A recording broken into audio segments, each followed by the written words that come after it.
Vamos a iniciar el día de hoy recuperando un poco lo que hicimos en el día de ayer, de manera que vayamos haciendo resumen, que vayamos fijando un poco los hitos, ¿verdad?, y los momentos que hemos tenido en este evento. Y para recopilar un poco el panel de ayer, ¿dónde está Stephanie? Que se me ha perdido. Ah, está aquí. Vamos a pedirle a la arquitecta Stephanie Gutiérrez, que fue panelista en el día de ayer, que nos haga un breve recopilatorio del primer panel en el que ella precisamente participó y fue la primera ponente, ¿no? Que nos recuerde lo que ella planteó y lo que plantearon las otras tres compañeras y Héctor Castillo, que no está Héctor Castillo hoy por aquí. Hola, buenos días a todos. Espero que hoy estemos con el mismo ánimo o mejor que el de ayer para empezar. Como parte del resumen de lo que hicimos ayer en nuestro primer panel, lo primero que se conversó era que si no había micrófono podíamos vocear porque somos chiquitos pero rendidos, y a partir de ahí pues empezamos a conversar sobre el tema en particular. El nombre del panel del día de ayer era Retos y oportunidades en la planificación en la República Dominicana a través de ecosistemas digitales. Estuvimos participando en él, Niurka Tejeda, yo, Stephanie Gutiérrez, Eva Mejía, Karina Teurel y Héctor Castillo.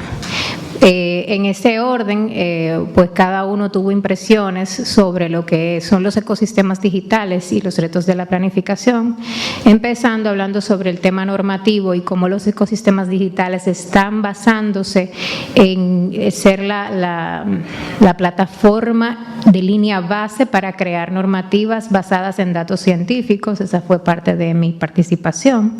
Luego de eso, estuvimos conversando con Niurka, de qué ciudad, que nos habló sobre quiénes somos, hacia dónde vamos y qué queremos, y cómo el involucrar a varios actores nos puede facilitar, obviamente, la integración de ecosistemas digitales a la planificación. Niurka hacía un énfasis sobre todo en el tema de educación y en el tema voluntad política. Eva Mejía nos presentó todo lo que tiene que ver con los sistemas de información geográfica y cómo estas nuevas herramientas están podando dar un traspié a la data y a la toma de decisiones informadas, cómo hay posibilidades de que diferentes actores puedan enriquecer la data que estamos utilizando para la toma de decisiones.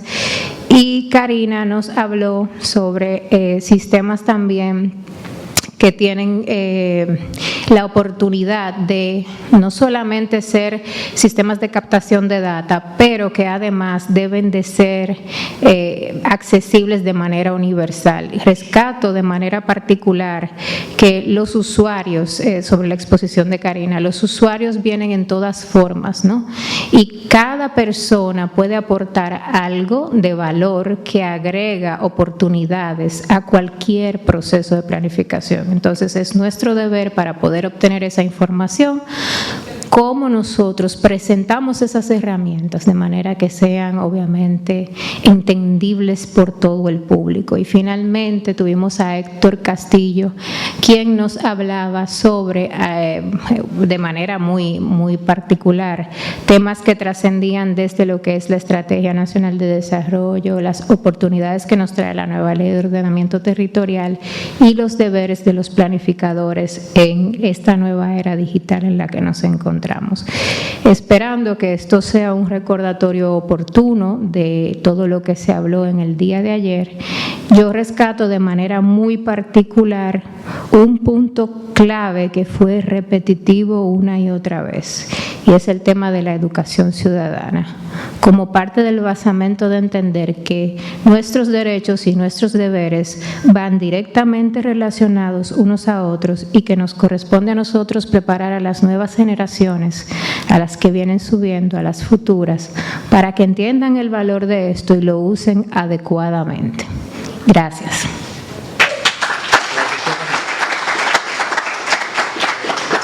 Bueno, magnífico resumen que ha realizado Stephanie, ¿verdad? Si alguna persona cree que hay algún elemento relevante que Stephanie olvidó. lo podría, si levanta la mano, le podremos dar la oportunidad de que lo refiera, y si no, vamos a hacer lo propio con el segundo panel, ¿no? Un pequeño resumen del segundo panel del día de ayer. En el día de ayer, en el segundo panel, hablamos básicamente del enfoque institucional o de las experiencias institucionales, ¿no?, con relación a la utilización y las barreras de cara a los ecosistemas digitales y al manejo de los datos. El señor Anthony Fulgencio, encargado de planeación urbana del Ayuntamiento de Jaina, aperturó el taller en la mañana. Lo acompañaron Crisarlin de la Cruz, del MIBET, Teresa Moreno, del MEPIT, Edwin Olivares, del COE, y Ronald Esquius, de la DIGEPI. El señor Antonio Fulgencio mencionó y hizo referencia a las diferentes situaciones, sobre todo del planeamiento urbano, del ordenamiento territorial y los desafíos con relación a la contaminación por la alta presencia de empresas e industrias en el municipio de Jaina. Y hablaba de la necesidad para los ayuntamientos de la utilización de herramientas digitales. Alguien pudo haberse confundido, porque yo capté en la presentación de datos que hizo, de información que hizo en su panel, que hizo el señor Anthony Fulgencio, y parecía que usaban herramientas. Pues en el Ayuntamiento de Jaina no las usan, ¿no? No hay ningún tipo de herramientas digitales. Aquí tenemos el encargado de programación y planificación del Ayuntamiento de Jaina, y tenemos el encargado de asuntos comunitarios que también lo puede certificar. O sea, el Ayuntamiento de Jaina precisamente es un ejemplo de un ayuntamiento importante, grande, que tiene grandes desafíos a nivel territorial y a nivel de planeación, y que tiene una escasez y una falta estratégica, ¿no?, del uso de recursos digitales para la gestión de su territorio. Luego tuvimos la participación de Crisarlin de la Cruz. Crisarlin de la Cruz se centró, en representación del Ministerio de Vivienda y Edificaciones, en la definición de lo que está haciendo la experiencia de la ventanilla única de las construcciones. Tenemos aquí a Digna, a Rita y a José Ernesto Diegues del MIBET, que pueden corroborar y dar cualquier detalle que consideren nuevo en ese sentido. La ventanilla única de la construcción, a partir, ella decía que es una iniciativa que tiene un cierto recorrido, ¿no? Hablaba del 2018 hacia acá, pero que se le ha dado un impulso, ¿no?, a partir de la conformación del ministerio y a partir del equipo de trabajo en el que ella está participando, y hablaba de la experiencia de todas las entidades, tanto dedicadas a temas directamente de la construcción, como todo lo que son entidades que tienen que ver con la permisología hacia los procesos de construcción, como es Ministerio de Medio Ambiente y otras entidades. Mencionaba INAPA y a la CAS como entidades que ya están de alguna forma interconectadas en el proceso de ventanilla única para facilitar todo el proceso de la permisología de las construcciones y las edificaciones. Diegues, Rita, Digna, ¿algún elemento novedoso? Si no, pasamos a Teresa Moreno. ¿Sí? Sí. Santiago Peguero. En dos líneas. Dos líneas. Primero, cuando el arquitecto Anthony Fulgencio. Sí, Anthony Fulgencio tuvo su intervención, hablaba de su experiencia, de él dentro de sus funciones en cuanto a la tecnología, lo que él utilizaba. Nosotros como alcaldía, como tú dices, podemos tener una brecha muy amplia, porque en realidad existe un portal de transparencia, ¿verdad? Eso es de ley. El ciudadano no accede, pero ahora con esta nueva gestión estamos procurando, inclusive creo que había comenzado para una aplicación directamente de la alcaldía, y también ese contacto directo a través de un código que se va a implementar para que la ciudadanía pueda tener acceso y también los servicios puedan fluir por esa vía. La segunda línea es parte de lo de contaminación. Nosotros que somos nacidos y criados en Jaina tenemos la información, o más bien el miedo, desde hace tiempo, de que Jaina es una bomba de tiempo. Nosotros estamos viendo la manera de solicitar, no sé si en el proyecto lo tienen, un estudio de impacto ambiental, pero con enfoque a lo que es el tema de los oleoductos, porque Jaina necesita tener esa información. También así, en la mesa consultiva hablamos y vimos la receptividad de parte de la Asociación de Industria, que están dispuestos a suministrarnos lo que serían los materiales que manejan ellos como industria, porque así en tema de seguridad... Materiales y sustancias, sí. Exactamente. Entonces, vamos por esa línea. Muy bien, genial, genial. Muchas gracias a Santiago Peguero por esa retroalimentación que hace. A propósito de una cosa que él decía, no es parte de los resultados del taller, del panel de ayer, pero él lo menciona y yo creo que es bueno que ustedes lo sepan. Jaina está atravesado, hasta donde yo sepa, por lo menos por 3 oleoductos, de los que no sé si el ayuntamiento tiene una ruta señalizada de por dónde van, no lo sé. Exacto. No la tenemos. Hay un oleoducto que va hasta Bonao, que es de Falcon Bridge. Sale del puerto de Jaina y llega hasta Bonao. Pasa por toda la parte norte de Jaina, la parte de Quitasueño. Hay otro oleoducto que viene de Palenque, que se alimenta la refinería dominicana de petróleo. O sea, y hay un tercer oleoducto que ni siquiera yo sé exactamente por dónde discurre. ¿Por el puerto hacia refinería también? Por el puerto hacia refinería, ciertamente. Y el otro que viene de Palenque, que es el que tomaba antes los barcos que abastecían petróleo. Si en Jaina pasa lo que pasó en San Cristóbal con la explosión esta rara que hubo el año pasado, el año antes pasado, el polvorín no, la estación de combustible, la tienda de textiles. la fábrica es... Perdón. La fábrica de Toledo. Perdón, no fue la fábrica de Toledo. En el mercado había una fábrica, una recicladora. Esa. La explosión inició ahí en el mercado bien. Esa. Y llegó la tienda. Sí, pero no fue de Toledo. Exactamente esa. Bueno, lo sabemos todos, lo vimos por la prensa, fue una cosa que se habló un montón. Pero si eso ocurriera en Jaina, en una empresa de estas grandes, tipo refinería, una de las plantas eléctricas, la catástrofe pudiera ser. O sea que esto que estamos conversando aquí, de la necesidad, por ejemplo, de que esas tuberías estén de alguna forma digitalizado su curso, las presiones, cualquier tipo de incidente que se pueda presentar. Una vez que a la que va hacia Bonao, de Falcon Bridge, un golpe de ariete de una descarga de petróleo generó una rotura que afectó el río Jaina y murieron una cantidad de peces enormes. Eso fue un simple golpe de ariete del petróleo cuando era bombeado del barco hacia los tanques y luego de ahí hacia Falcon Bridge, una cosa tremenda, ¿no? Como proceso de ingeniería. Pero ese accidente, esa oportunidad fue un simple derrame. Imagínense que pasara otra cosa. Pero bueno, esto fue una especie como de anuncio, ¿no? Para la animación de la sesión. Miren, luego de que Crisarlin de la Cruz nos habló ayer sobre la ventanilla única de la construcción, fue el turno de la señora Teresa Moreno del MEPIT.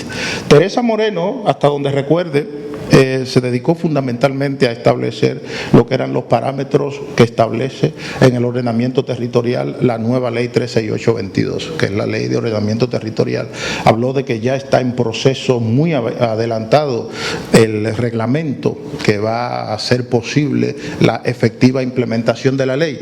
Sin embargo, como estamos aquí entre familias y esto es un evento reflexivo, a mí me resulta un poco con las refundiciones que está proponiendo el gobierno dominicano de las entidades públicas en el contexto de la reforma institucional y fiscal que se está promoviendo. Hay una refundición del MEPIT con Hacienda. Entonces, en la nueva ley, no sé por qué tanto ustedes conocen la ley 368-22, que es la ley de ordenamiento territorial, pero la ley hace referencia permanentemente al MEPIT como organismo rector del proceso de ordenamiento territorial. No, que es como si la ley fuera pensada solo para el Madrid. Exactamente. lo que dice Natalia. O sea, el MEPID es el organismo, es el organismo fundamental en el contexto de la ley. El MEPID ahora, por lo menos con la arquitectura institucional que hemos conocido hasta ahora y hasta que se promulgó la ley, el MEPID desaparece. Entonces, ese reglamento, esa pregunta ayer no se le hizo a la profesora Moreno, a la Teresa Moreno. Y hubiese sido interesante reflexionarla. La próxima mesa consultiva. La próxima mesa consultiva, pero no vamos a tener a toda esta audiencia tan interesante presente. La invitamos. La invitamos. Bueno, entonces Teresa Moreno versó sobre esos elementos y sobre otras muchas cosas interesantes que por tema de tiempo no recojo acá. Luego le tocó el turno a Edwin Olivares del COE. El COE sí que hizo una presentación con relación a el avance que el Centro de Operaciones de Emergencia ha tenido con la utilización de ecosistemas digitales para todo el seguimiento de lo que son mecanismos de respuesta, mecanismos predictivos, mecanismos preventivos de levantamiento de información, de levantamiento en campo. Habló de su experiencia y de todo el tema del uso de los focos de calor con algunas herramientas que conjuntamente con Arcoiris han desarrollado y de lo importante que ha sido en el desarrollo de las actividades del Centro de Operaciones de Emergencia estos elementos digitales, ¿no? Y lo mismo el señor Ronald Excuse de la Dirección General de Epidemiología, quien también hablaba de el intenso uso de tecnología digital, sobre todo a partir de lo que fue la pandemia del COVID, ¿no? De cómo se hizo una importante, yo fui testigo un poco de aquello, de cómo se hizo una joint venture de empresas, muchas entidades, entre ellas Arcoiris, pero también unos centros interesantes de trabajo que hay en Santiago. Hoy toma relevancia el C5I, ¿no? A propósito de que a Lee Ballester lo quitaron, a nuestro querido Lee, bueno, pues lo relevaron y ahora lo han puesto a buscar en migración. Está buscando morenos y llevándoselo para el otro lado. Nos quitaron a Lee, que era el que dirigió durante todo ese tiempo el C5I, una cosa sumamente interesante. Y lo que pasó con el COVID y el manejo de datos fue una cosa real y efectivamente interesante y trascendente, me parece a mí, que estuve de alguna forma mirando por una ventanita para la historia del uso de la data en la República Dominicana en momentos de emergencia. Fue una cosa sumamente trascendente e importante. El presidente recibía todos los días de ese proceso de digitalización de datos un informe de cómo estaban las zonas, y todo lo que era la política pública de gestión de la epidemia se iba haciendo a través de estos procesos que demostraron que efectivamente tenían una potencia importante para la gestión de situaciones de ese tipo. Entonces, más o menos ese fue el segundo panel. Yo creo que es promisorio. A nivel local tenemos un gran reto. Stephanie Gutiérrez está en el ayuntamiento en un rol importante como asesora del alcalde y con responsabilidades en todo el tema del planeamiento. Hay un interés elevado en el ayuntamiento de Santo Domingo por el uso de herramientas digitales. Creo que ayer anunciaba la señora Gutiérrez que había un acuerdo con Geomática y la profesora Eva Mejía para todo el tema de la instalación de ARGIS en el ayuntamiento. El ayuntamiento de Santiago tiene algunos avances también y paren de contar. O sea, es muy complicado Pepillo Salcedo. Es muy complicado encontrar fuera de Villa González, donde el amigo Nicolás Guillén nos narra unas historias muy espectaculares. Ustedes saben que Villa González de hace más de 25 años es una de las municipalidades de mayor avance en la República Dominicana, en todo lo que es gestión municipal y organización de todo lo que es la vida y la actividad en el ayuntamiento. Inaugurado evidentemente por las primeras alcaldías del compañero Víctor de Asa, a la luz hoy director de la Liga Municipal Dominicana. Pero hay ayuntamientos en República Dominicana donde tú vas y lo que encuentras es una máquina de aquellas máquinas IBM. Ustedes se acuerdan, hay una que tenían un núcleo que uno le daba y el núcleo taca, eso es modernísimo. Y eso es lo que tenemos. Los ayuntamientos están de espalda por un tema de recursos fundamentalmente a todo el tema de la utilización de y eso es una demanda fundamental. Vamos entonces a continuar. Miren, la metodología del día de hoy es la siguiente y vamos a hacer esta pequeña recopilación de actividades un poco para romper el hielo, hacer un icebreaker, ¿no? Agradecerle a Natalie que nos ayudó con esta, a Stephanie que nos ayudó con esta recopilación. Luego vamos a hacer la presentación de resultados por grupo.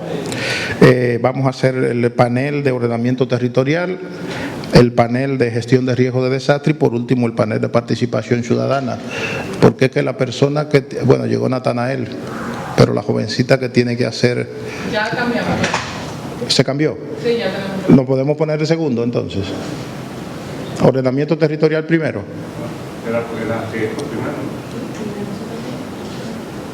Sí, bien. Pero ese es el orden. Presentación de resultados con el panel de ordenamiento territorial, luego participación ciudadana y por último el panel de gestión de riesgo de desastre. ¿Sí? Bien. Luego vamos a hacer una sesión de preguntas y comentarios, evidentemente en el marco de todos esas presentaciones. En la fase de la presentación del panel de los paneles de los trabajos de los grupos, vamos a tener unas caracterizaciones de lo que fueron los trabajos en las mesas por parte del equipo de Arcoiris. Estamos hablando del arquitecto Isamar Reyes, de Ana Moyano, de Ana Solís, de Jorge Recio, sobre lo que fueron esos trabajos en los diferentes grupos. Luego vamos a tener un receso, ¿no? Un receso para desayuno y el segundo y tercer panel, luego las conclusiones de este seminario. O sea que vamos entonces a tener el primer panel, la primera presentación del panel, en este caso de ordenamiento territorial. En ese panel estuvieron trabajando Ana Solís Alonso, la arquitecta Ana Solís Alonso y el arquitecto Jorge Recio,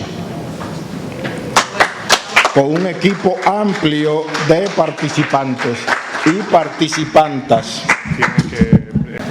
El taller que impartimos ayer era el de herramientas digitales para el ordenamiento territorial.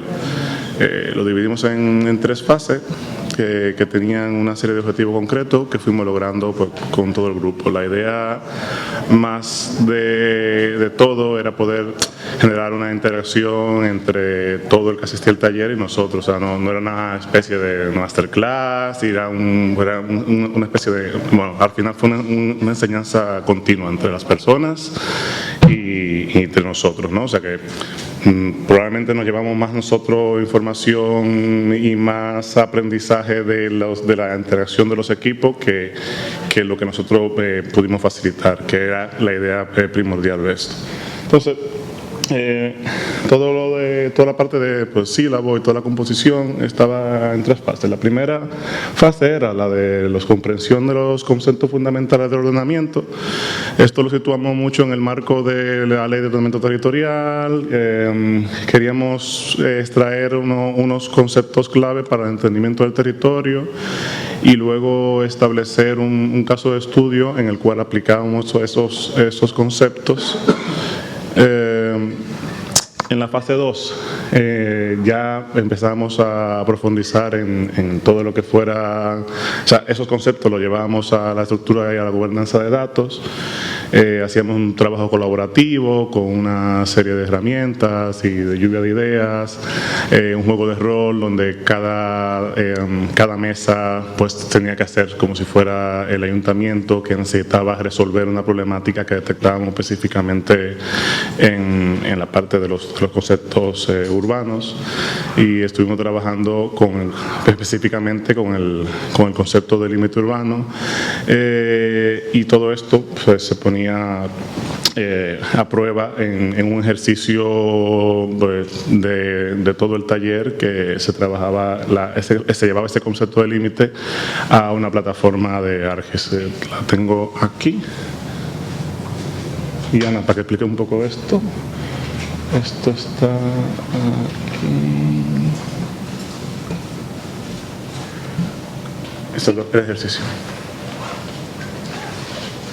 Bueno, durante la fase 1 y 2, como decía el compañero Jorge, estuvimos trabajando con la herramienta digital de ArcGIS Online, donde mostrábamos los datos que conocemos que tienen las instituciones y nos habían pedido como en el rol de técnicos del ayuntamiento para poder definir el límite urbano, que al final en la ley de ordenamiento territorial indicaba el instrumento para la generación de este límite como un instrumento menor al plan de ordenamiento territorial, y que deberá ser una de las tareas a realizar por los ayuntamientos, ver ese proceso, cómo se podía realizar, qué tipo de datos necesitaban y si las herramientas digitales podían suponer una ayuda a este proceso. Trabajamos en 2 grupos. ¿Tienes los dos? El otro no está. Bueno, trabajamos en 2 grupos. Aquí vemos una parte de Jaina para poder definir cuál sería el límite urbano. Trabajamos sobre los conceptos de clasificación del suelo en urbanizado, urbanizable y no urbanizable, y cómo delimitar el suelo a través de estas herramientas digitales. Lo que sí está, ahora sí los representantes de los grupos que trabajaron, que quieran explicar los resultados, porque tenemos entonces, agrupamos las 2 mesas y cada uno llegó a unas conclusiones, llegó a unos resultados, y bueno, y pudieron, el ejercicio en sí, la idea no era el uso pues, intrínseco de ArcGIS o la herramienta que fuera de mapear, el uso, lo que se quería en sí era la reflexión acerca de la organización, la formalización, el flujo de los datos y la toma de decisiones finales que tengo. O sea, ¿qué sucede en todo ese proceso? Y lo que queríamos era que todo el que participara en el taller pudiera tener una reflexión acerca de eso y también pudiera ver esta metodología de trabajo cómo funciona. O sea, yo tengo la ley, detecto un espacio de trabajo, soy en este caso en el ayuntamiento, quiero hacer utilizarme por mi poder como ayuntamiento, el poder que me faculta la ley, quiero generar un instrumento de limitación del territorio. ¿Cómo yo voy haciendo esa progresión hasta que llego al objetivo final? Y en el caso del taller, pues era el límite urbano. Bueno, si nadie presenta, lo presentamos nosotros, pero me gustaría que alguien presentara los resultados del taller. Al final quedaron estos. ¿Él? No quiero ser tan poco democrático. Vamos a ver. Yo sé que se va a animar alguno y va a bajar ahora un poco a explicar.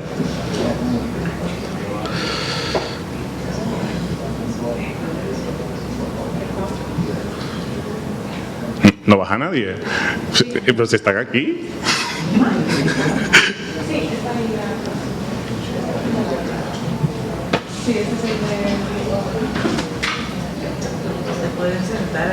Sí, que esto es relajado aquí haya un podio y suene amplificado, que esto es relajado, aquí no. Sí, nos sentamos tranquilamente, que no hay ningún problema. Okay, bueno. A ver, mira, bueno, lo tienes ahí, esto fue el documento que ustedes escribieron ayer. Okay.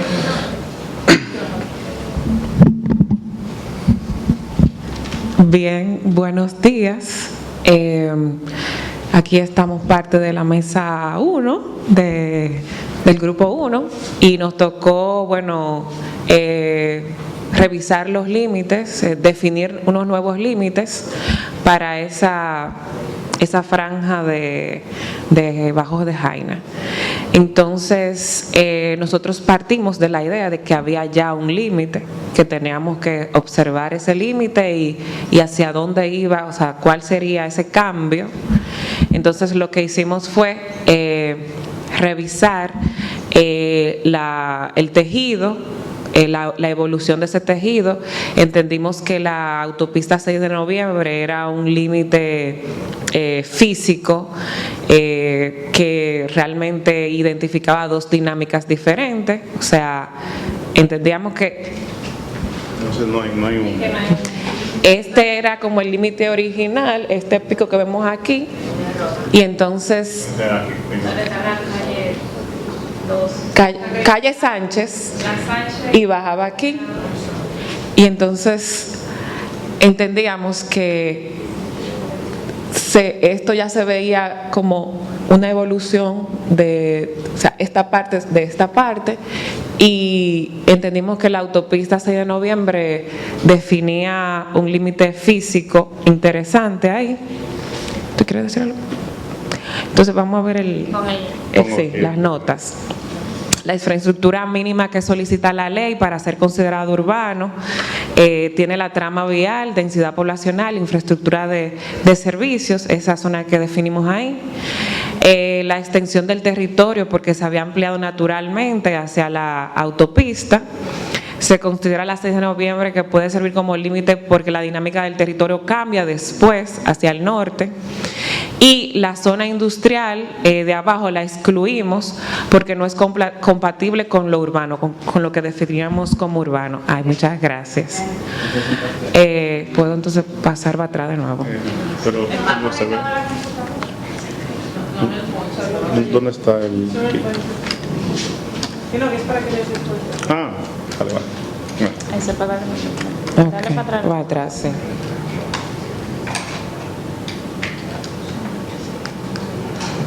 Ajá, entonces esta zona industrial que vemos... Fíjense el puente. Ah, sí. Le di a algo, a ver, que lo volví. Ok. No, le estoy dando. Ahí se nos cortó como quiera un poquito. Se cortó. Se cortó.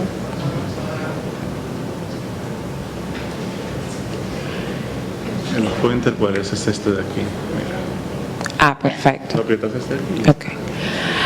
Sí, me dice mi compañera, y es cierto, la imagen está cortada aquí porque nosotros también nos fuimos fuera del recuadro, porque, ¿verdad? ¿Por qué no? Salimos del recuadro porque entendíamos que aquí también se originaba un límite por el tema del río, con el río aquí abajo, un límite natural. Excluimos, sí, y de aquí de este lado también. Exacto. Nosotros nos ampliamos también, nos salimos del límite en la circunvalación, que Vamos a buscar el mapa. Sí, te lo pongo en la plataforma que ahí está. Ajá, apúntalo, la circunvalación. ¿Y la imagen de nosotros no está por ahí? No. Bueno, ok. Parece que no. Aquí. Exacto, Ajá. aquí. Nosotros nos ampliamos aquí hacia la circunvalación. Sí nos encontramos muchísimas contradicciones en el mismo grupo. Y nosotros estamos basados realmente en un levantamiento previo que nosotros ninguno participamos. Entonces, sí están identificadas las capas y demás, pero para tomar realmente en consideración algunos puntos, la lógica es ir al lugar. En el sentido, nos ampliamos a la circunvalación basado en el tema de la ley, en las vías principales, las zonas que son inundadas, las zonas que sí califican para ser urbanizables, pero nos basamos solamente en lo que tenemos ahí, el levantamiento hecho. Si ven en la parte de la circunvalación, que nosotros nos ampliamos aquí, pero aquí hay una zona que no se ha desarrollado, y que sí no estaba dentro de ninguna de estas capas como que estuviera afectada por no, tampoco es una zona protegida, no estaba protegida ni tampoco una zona de inundación y demás. Entonces ya con esta vía realmente principal que se ha convertido, nos ampliamos un poquito ahí, pero a sabiendas de que debemos identificar qué es lo que ocurre aquí que todavía no se ha desarrollado. Entonces sí lo cogemos con este parámetro de la circunvalación y con las características que ya teníamos, que no se identifica realmente que haya algún problema que no se puede urbanizar. Entonces hicimos esa mancha hasta aquí y la de la 6 de noviembre y nos ampliamos aquí hasta este límite. Bueno, aquí hago ahora mismo te doy la palabra. Aquí, por ejemplo, fíjense cómo en la misma reflexión que tiene el trabajar con las informaciones, en trabajar con los datos, en detectar incongruencia, en ver las informaciones que te faltan, las informaciones que no tienes. Entonces, un poco, básicamente esa era la intención, ¿no? De poder como entenderlo de una manera, digamos, más sistemática, más planteada por etapas. Un ejemplo muy pequeño, la idea no era resolver nada de esto, la idea era ver cómo me lo planteo, ¿no? Cómo tomo ese tipo de sesión, qué haría falta, porque lo dije ayer rápidamente y ahora creo que lo podemos decir con más calma aquí. Parece que hay como una fascinación con lo de obtener datos y necesitamos un montón de datos de toda clase. Necesitamos los datos los que sirven para que trabajemos. El exceso de información, o sea, no es bueno. El exceso de información lo que hace es que te lleva a más confusiones, lleva a que se pisen más información. Entonces lo que tenemos que entender también es que tenemos que generar herramientas que también nos permitan decir qué necesitamos exactamente, y eso era un poco lo que buscamos aquí. Te pasó aquí. Esas partes que no en desarrollo, no sé si ustedes utilizaron mapa de curva de nivel para ver si son zonas de baja elevación, que son, por ejemplo, colectoras de agua, que son inundables. El utilizar mapa de curvas de nivel pudiera ayudar a identificar por qué esas zonas no se están desarrollando. Puede ser no solamente una colectora, una zona baja, sino también una elevación que impida el desarrollo habitacional ahí. No sé si utilizaron esa capa de curvas. No utilizamos líneas topográficas, pero sí había un análisis de zonas de acumulación de agua, de blue spots, que al final es un poco lo que nos iba a dar el resultado de utilizar esa topografía, ¿no? Había una capa que no se incluyó porque no tenía zonas de mayor pendiente al 25% no identificadas. Es decir, se utilizó una capa resumen, que era la de tejidos degradados de alta vulnerabilidad, que desarrollamos en un seminario anterior, que incluía manzanas o zonas delimitadas con diferentes condicionantes, entre ellos que fuera inundable, que tuviera un porcentaje mayor al 25% en su pendiente, y luego incluimos la de acumulación de agua. Esas fueron las capas para determinar los riesgos, parte de los riesgos en esa zona. La información la dividimos como en diferentes grupos. Por la ley, las zonas no urbanizables son aquellas que deben de estar protegidas, no solo las áreas de protección ambiental, sino las que puedan tener riesgos o fueran zonas vulnerables, y a través de esas capas se trabajaron esas zonas no urbanizables. Sí, identificamos en esta zona que habían zonas que no deberían de ser urbanizables, pero sí están ya urbanizadas. Entonces creo que pusimos una consideración en la nota sí, sobre esas áreas. Sí, no consolidado. En la nota. Pusimos que dentro de lo urbano se identificaron áreas protegidas urbanizadas que no deben ser consolidadas como urbanizables, y de igual forma con las zonas vulnerables y zonas de amortiguamiento de los cursos de agua. Encontramos dentro de ese nuevo límite áreas con estas características. Y bueno, eso es todo.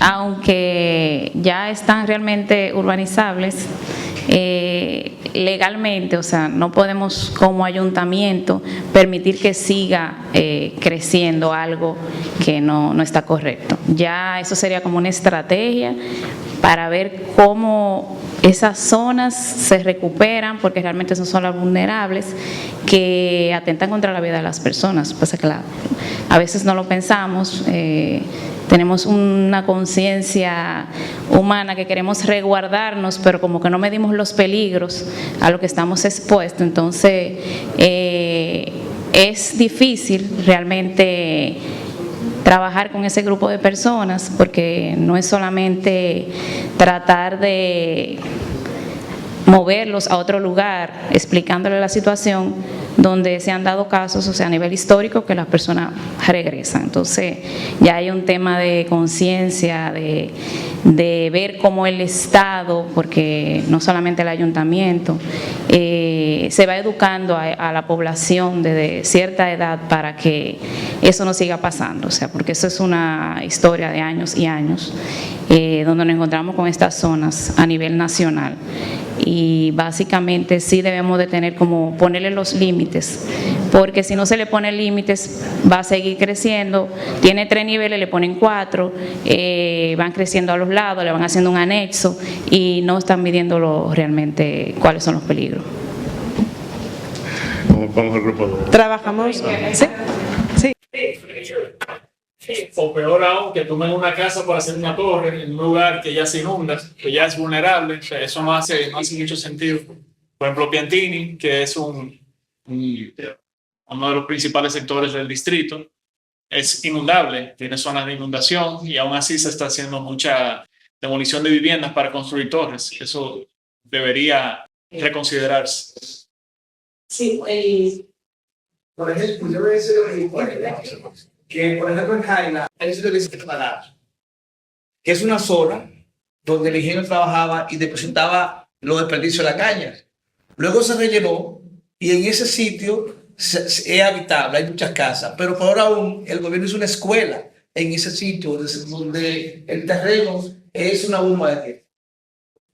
Sí, por eso la necesidad de todos esos instrumentos que también recoge la ley, ¿no? Y que teníamos este ejercicio, una reflexión sobre la importancia de la definición del límite urbano y la clasificación posterior dentro de ese límite de los territorios, ¿no? Hicimos 2 casos de estudio, uno con una zona de Bajos de Jaina, gracias, que fue el primer grupo, una zona porque Bajos de Jaina era muy amplio para trabajar en una sola sesión, y pusimos otro ejemplo de una zona en la parte sur del país, que es el municipio de Polo, aunque no sabían cuál era el municipio. Se trataba de que trabajáramos un poco con los datos y ver si los datos eran suficientes para comenzar a hacer esa delimitación. Tienes que hacer más, sí. Nos va a presentar las conclusiones de este proceso en el municipio de Polo, que sí que era es un ayuntamiento más pequeñito y tenía otras consideraciones a la hora de trabajar. Buen día, buen día. Básicamente quiero recordar algo que para mí es importante, y fue el tema de que estuvimos debatiendo bien interesante lo que es la ley, a la luz de personas que viven allá, como el coronel y la representante de la comunidad. Estuvimos en una discusión interesante, puesto que se estaba hablando de urbanizable y no urbanizable. Términos que confunden un poco, términos que confunden un poco y que como que tú no entiendes hasta dónde son los límites.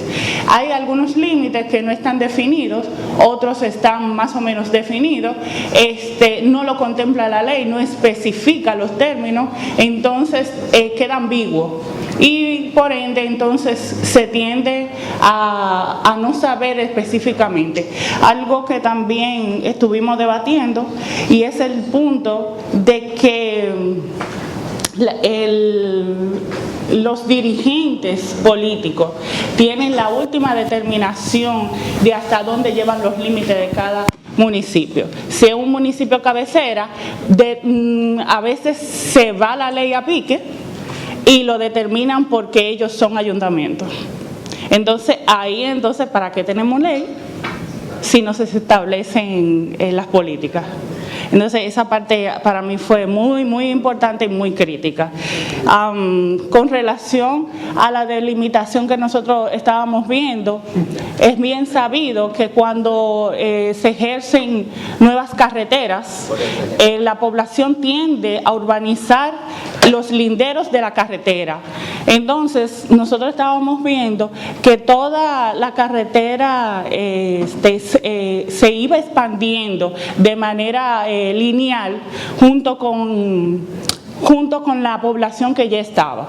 Y nosotros lo que hicimos que expandir eso, o sea, completamente dentro de lo que es la carretera como propuesta. ¿Va a agregar? Bueno, yo no quiero abundar un poco más porque me parece que el resumen de la maestra ha sido bastante concreto. Sin embargo, sí me gustaría agregar sobre el proceso de cómo fue que delimitamos o tratamos de ver cómo utilizando la ley pudimos sacar lo que son los límites urbanos. Dentro de nuestro debate, porque trabajamos 3 grupos dentro de la misma mesa, tuvimos 3 resultados diferentes y que fueron cada uno contrapuestos entre ellos. Dentro de nuestro debate, por lo menos los datos que fueron más concisos, más importantes para sacar este resultado, fueron los términos de infraestructuras, como se mencionó anteriormente, cómo el asentamiento iba creciendo en lo que era a lo largo de la vía, zonas de alto riesgo, ya sea por linderos que se deben dejar en zonas de ríos, zonas protegidas, entre otros, o como había mencionado el joven Diegues, por ejemplo, la zona topográfica no se tomaron en cuenta, pero esto sí se vio de alguna forma afectado debido a que dentro de los datos que teníamos zonas de inundación, obviamente densidad poblacional y a dónde nosotros proyectamos que podía seguir el crecimiento del asentamiento. Tomando estos límites, bueno, si me pueden poner la otra imagen, la que estaba puesta. Bueno, exacto. Dentro de esta imagen se puede ver lo que es una zona en color beige. Básicamente, esa fue los límites urbanos que se decidieron para esa zona. Ya habían asentamientos dentro de lo que eran zonas que no podían crecer, pero no por eso quiere decir, o sea, con zonas que no pueden crecer me refiero a zonas de inundación o de alto riesgo, pero no por eso quiere decir que no son parte del límite urbano porque ya están construidos. Y como se había mencionado también en el resultado anterior, simplemente lo que debe hacer es evitar su crecimiento, pero ya son parte del límite urbano. Solo se tendría que dentro de ese límite urbano buscar la forma de recuperar esas áreas, pero ya son parte del límite urbano y tomando en cuenta las zonas donde ya no se puede haber crecimiento, simplemente proyectar lo que es el límite urbano fuera de estas áreas. Sí, yo quiero hacer una acotación a lo que decía la señora. Realmente la ley no tiene por qué hacer una definición de lo urbanizable y lo no urbanizable porque la ley no es un instrumento didáctico. La guía de desarrollo de planes de ordenamiento territorial, de planes municipales de ordenamiento territorial, establece cuáles son los espacios urbanizables y no urbanizables. Los detalles en función del uso del suelo. Por ejemplo, el uso minero es un suelo no urbanizable, los usos costeros son no urbanizables. Todo eso está detallado allí y esa guía que la desarrolló el MEPI es la base para hacer los planes de ordenamiento territorial que la ley manda a todos los territorios adentro. Solamente quería hacer esa acotación para que quedara claro que sí hay una definición de ese tipo de territorio. Bien. La otra parte fue con relación a la aplicación que estuvimos viendo, una aplicación que se nos muestra muy amena, didáctica, la aplicación de poder trabajar esto. Y se nos... ¿Pero qué aplicación me traes? La aplicación donde se hace el polígono. Esta. El visor podíamos, se puede visualizar Por ejemplo, si usted necesita observar dónde están los hospitales, algunas infraestructuras, algunas partes geográficas, es un poquito que tú puedes identificar elementos. Sin embargo, se planteó una lluvia de ideas de cómo pudiera ser más amigable desde el punto de vista del usuario. Por ejemplo, si yo descargo esa aplicación a mi celular, a mí, por ejemplo, como usuaria, a mí me hubiese gustado mucho de que yo viera, por ejemplo, si hay un accidente, cuál alternativa yo tengo para yo desviarme, cuáles calles pudiera tener, qué sé yo, no sé, si hay una inundación, cuál sería su alternativa, desde el punto de vista del usuario, Y otra sería muy bien que se fuera actualizando todos los servicios. En el tema de los servicios estamos hablando que si necesito ir a un banco, que necesito ir a dónde están ubicados, como la vía más factible en ese sentido. Ya no tengo nada más que agregar. Ok, entonces hasta ahí. Bien, gracias. ¿Comenta algo técnico de esto? No. Bueno, eso básicamente fue un ejercicio y la idea, vuelvo a lo mismo, que no es un ejercicio de universidad, no había una cosa óptima, ni había algo que estuviera bien o mal, sino que cada quien se fue con unas reflexiones distintas, que son las que, bueno, siguiendo como el orden metodológico de esto, las que al final se van a unir en el proceso de esta recabación de información para la investigación que estamos haciendo. Como parte del proceso, hicimos una serie de dinámicas que se fueron haciendo en hicimos un tablero de miro que hicimos una serie de actividades, hicimos un brainstorming, construimos una serie de definiciones juntos para que lo que comentaba la compañera del taller anterior, para que esa información pueda ser, digamos, utilizada en una base de informaciones que nos servirán para poder en el futuro realizar abordamiento tecnológico vía desarrollo de software o desarrollo de metodología. Y con eso se complementaba, y hubo una tercera fase que estuvo dirigiendo Karina Teruel, que tenía que ver directamente con la experiencia de usuario y las interfaces de experiencia. Sí, buenos días. Bueno, de hecho, esta misma actividad la pudimos hacer en las tres mesas, pero la vamos a presentar en esta primera, donde estuvo como involucrada más tiempo. Hicimos básicamente un ejercicio de ideación en el que estoy segura de que todos participaron. Hicimos uso bajo la premisa de que queríamos que nos dijeran de forma sencilla qué querían de un ecosistema digital enfocado en esta área, ¿no?, de planeación urbana, gestión de riesgo, de acuerdo a su rol específico. Incluso podían aportar ideas de más de un rol, porque las personas del ayuntamiento también son ciudadanos. Entonces, por supuesto que en ese momento se le ocurrieron ideas tanto de su rol como administrativo, como de su vida personal, como vecino del municipio. Y fue, a mi entender, muy interesante porque se lograron no solo ideas de posibles funcionalidades que pudiera tener el ecosistema digital, sino que incluso se animaron a prototipar y nos llevamos una información valiosa de todos los que participaron en las mesas. En las 3 mesas se pudo hacer este ejercicio. Para nosotros, y yo lo comentaba en cada una de ellas, es muy importante tener de primera mano estos deseos de los posibles usuarios, porque muchas veces nosotros como ingenieros en software decimos, no, incluso los expertos funcionales decimos, nos gustaría que el ecosistema digital tuviera tal o cual funcionalidad, y llenamos una tecnología, o sea, invertimos tiempo, esfuerzo, recursos en desarrollar funcionalidades que nadie usa.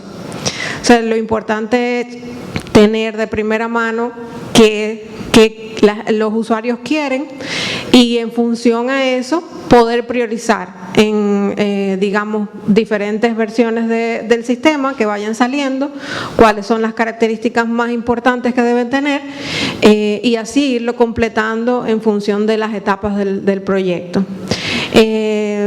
Agregar a esto también que tenemos pensado y lo estamos coordinando con las estructuras comunitarias, de organización comunitaria, para hacer este mismo ejercicio en Jaina, con vecinos que no pudieron venir al seminario taller, pero que para nosotros sus ideas son fundamentales. Pues, Bueno, ahí se ve un poco, por fin ya lo del taller, y se ven un poco las fases que hicimos, por ejemplo, la construcción del flujo de datos, que se hizo a partir de la construcción del flujo de datos, que se hizo a partir del brainstorming, que fueron un poco las sesiones con las que fuimos trabajando con estos medios interactivos, que son parte de, digamos, ya del proceso de prototipado y de ideación que se quería hacer. Y con esto yo creo que ya no hemos extendido igual de tiempo, pero básicamente esto era lo que queríamos obtener y lo que fuimos probando en el taller. Ahora le doy paso al desayuno. Sí, podías haber ido directamente al receso, ¿no? Que es lo que corresponde ahora. Vamos a no dar muchas vueltas. Tenemos un receso de 15 minutos.